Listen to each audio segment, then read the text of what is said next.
Hey everyone, and welcome back to my channel. Today's video, I'm going to tell you guys where I'm at in my fertility update because I have some really exciting news that I want to share with you guys. If you didn't know, I've been trying to get pregnant with my husband for 4 years, and 2 years ago we were able to get pregnant naturally, but I ended up having a miscarriage at 9 weeks. And if you want to hear that whole story, I will actually link it up above for you guys to check out. Even though it is really hard to share these things with people, I think it's very important for me to share my miscarriage story and my infertility story and just how I feel in these situations, because I know that infertility definitely is on the rise, but I didn't actually know that until I started dealing with these issues. And I wish that more people had actually talked about them. So I do try and be very open and honest with people, and especially a lot of people, they offend you without really realizing it because they're not in your shoes, they don't know what you deal with.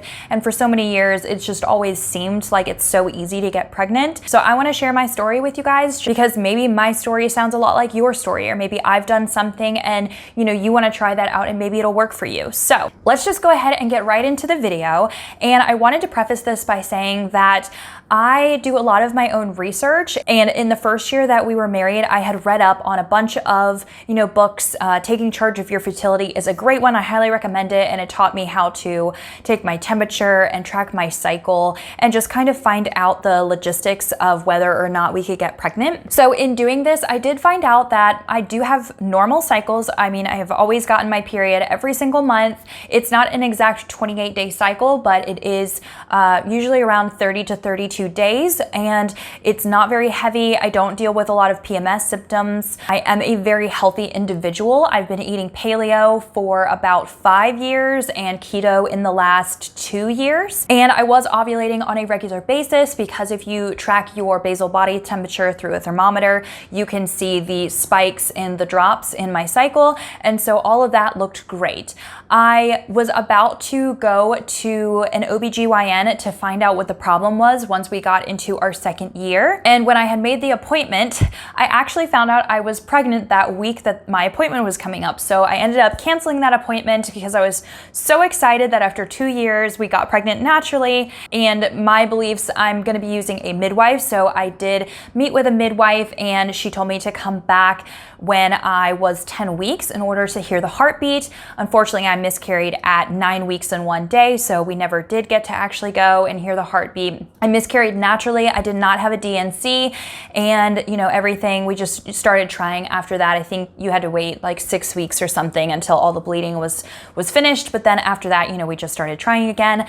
I've never been on birth control, and so I didn't even have to worry about that situation, but it's been 2 years again and I still am not pregnant. And so this summer I decided that I was finally going to go to an OBGYN or some type of infertility specialist and decide on figure out what was wrong and decide what we needed to do from there. So back in July, I think it was July 10th, I went to my OBGYN, which they actually had an infertility doctor. And it was really great because I didn't want to have to spend a lot of money right out going to an infertility specialist when I wasn't sure what the problem was. So when I had called my local OBGYN, I had told them my whole story, and I said, I really don't know what type of appointment to make.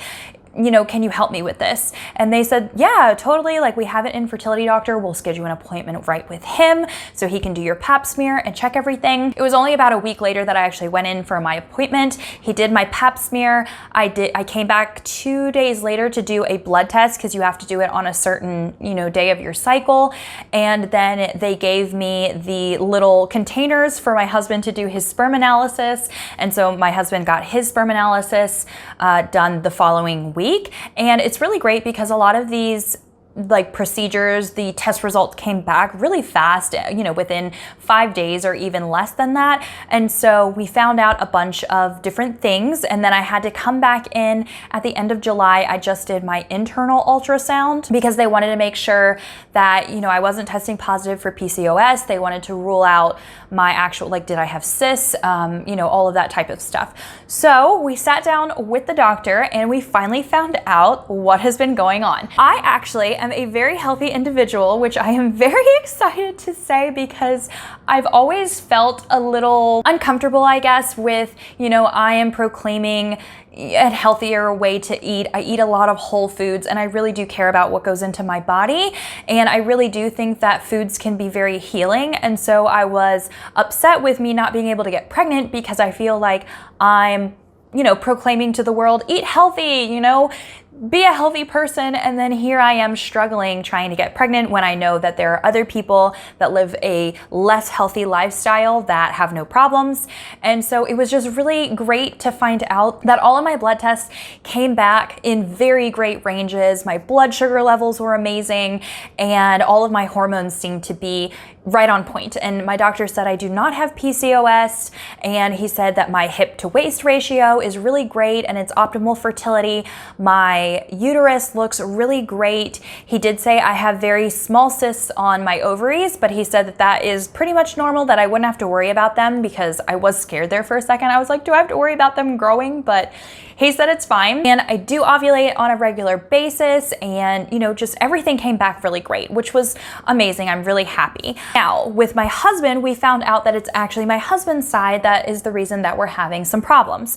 So my husband has just a little bit of a lower sperm count. They say 39 million is like a good number, and my husband has 37 million. I believe that is correct. I think it's million is the actual term. I don't know. And then for like motility, and there's one other thing, he's actually at like the 40% range in those other things. So what we found out is that he has just a little bit less sperm, but also that they're very slow and they die very quickly. So that's why my doctor said it is very possible for us to get pregnant naturally.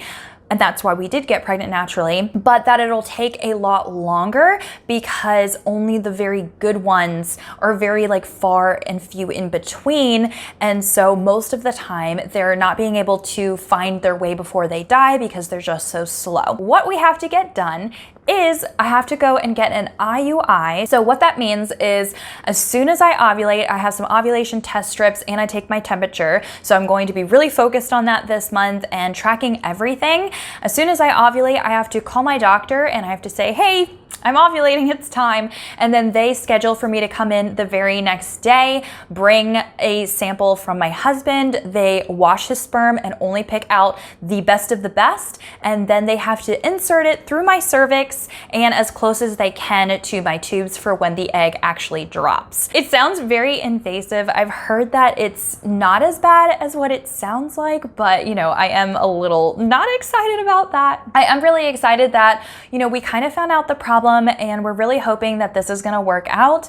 And my doctor did say there still only is a 10% chance for each IUI, but he said to be very hopeful and be very positive, and it would be great if it happened this month. So I actually am ovulating at the end of August and I am very excited. And so hopefully I'll be able to update you guys in September whether or not that worked and what our next step is. They usually say that you can do about 3 to 4 IUIs at a time.